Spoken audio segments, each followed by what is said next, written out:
Knowing your extensive background as a former FBI agent and then as chair of the Committee on Intelligence, what I was wondering is, what do you think is the most current threat to America? What is the highest threat right now, do you think? Well, and thank you for the question. I think the biggest threat right now is China. And the second biggest threat is China. And the third biggest threat is China. So China is moving out.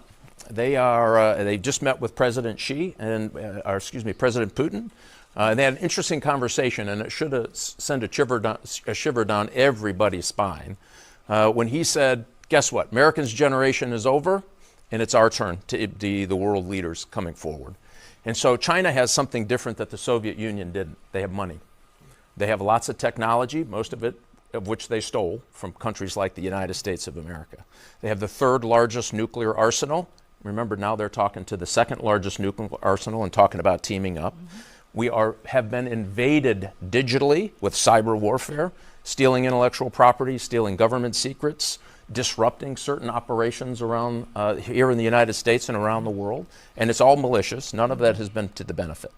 And so when you look at what they're doing and what we're not doing, I think we have to look at everything through this China lens. So our economy needs a lot of work. We all know that.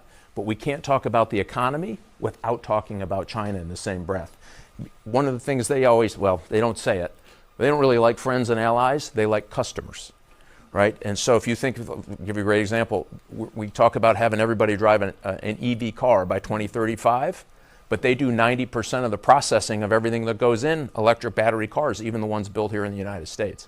That disadvantages us over the next generation of Americans. We can't let them do that. So I would argue, if you start looking at all of these national security threats out there, and I've never seen them as bad in my entire time doing national security, China is at the top of the list.